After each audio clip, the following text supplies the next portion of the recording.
Isang magandang araw sa inyo aking mga kaparites. Sana isamahan niyo ako. Alamin kung gaano ba kalayo ang from Naga City to Prieto Diaz, Sorsogon.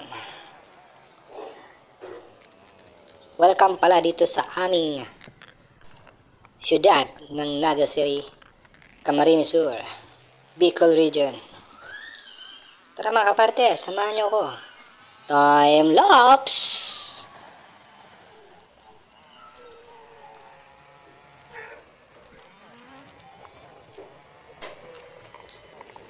At ayun nga, nandito na tayo sa boundary ng Albay.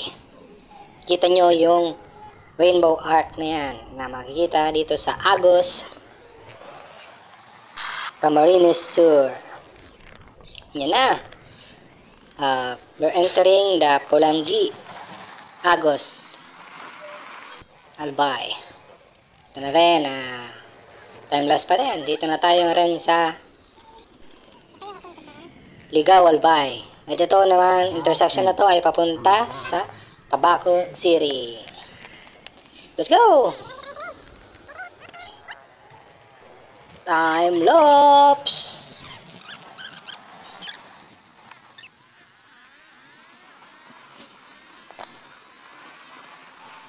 At palapit na tayo ngayon papunta sa Ginubatan, Albay.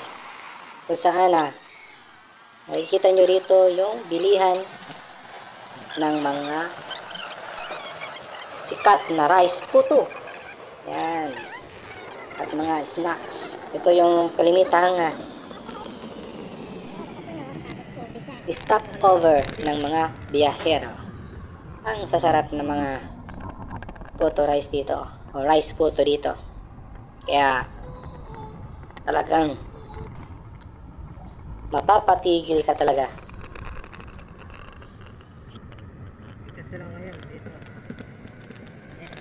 Yan, sobrang dami dyan, oh. Yan, yan. Yan pa, yan pa. Yun. Kaya, sino hindi mapatigil? Sa mga kanin na nandito rin, na mabibili lang sa boundary ng Ligao, Albay at Ginubatan. Yun, ang dami, oh. Dami yan. Let's go! Time lapse! Ayun yun nga, nandito tayo sa Kamalig, Albay.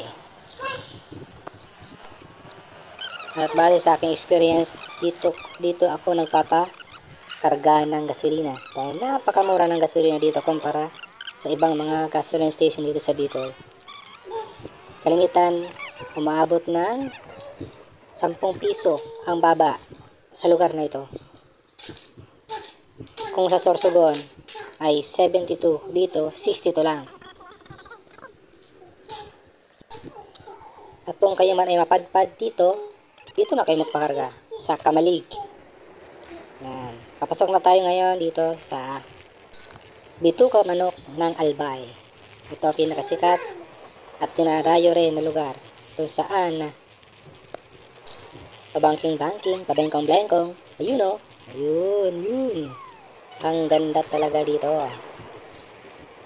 Kaya ano pang hinihintay nyo? Bumisita na rin kayo dito. Sa Kamalig na papunta rin ito sa Puyup-Puyupan Cave. At ito pala bahay ng aking pinsan. Pero pinsan, saka na muna. Bahay muna ako, punta ng Sorsogon. At ayun, ang pinakagusto kong part, ang kumain. Kain tayo.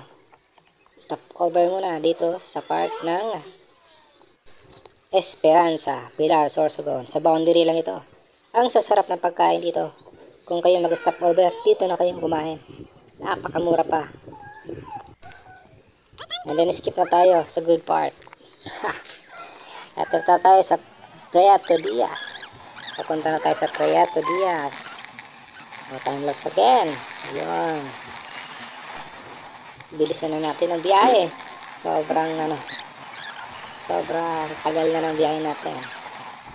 Kung nakikita nyo sa aking orasan, from Naga, alas 8 tayo umalis doon. At ngayon ay 1:30 na. Diba? Almost 5 hours ang aking naging biyahe. At isa sa pinagkukunan nila ng kabuhayan dito sa Puerto Diaz ay ang pagtanim ng palay. Napakamahal ng presyo ng bigas ngayon. At maswerte din ang mga tao dito sa Puerto Diaz. At ito na nga, papasok na tayo sa aking destinasyon ng Santa Lourdes, Puerto Diaz. At makikismis mo tayo sa mga marites na nandito at magtanong. Ano ba ang mayhol? Kailangan po.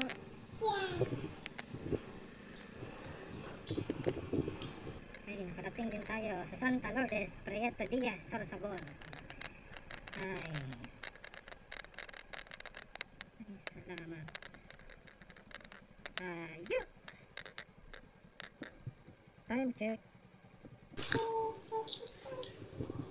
Time check. Oh. Mag-aalas 2 na. Ang layo ng biyahe ko.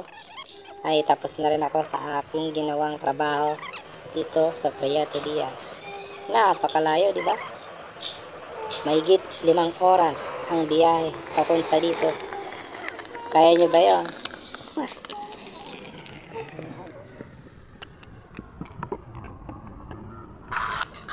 Pero napakasulit din ang aking biyahe. Ang ganda ng lugar at napakaraming pwedeng pasyalan sa lugar nito.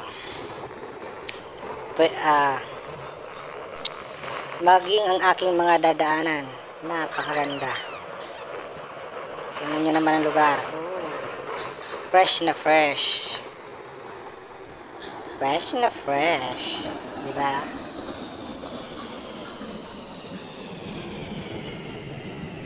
Puro taniman ng palay ang makikita mo dito. At ayun nga, tapos na rin ang aking trabaho. At pasyalan natin at daanan ang Boulevard. Sorsogon Boulevard.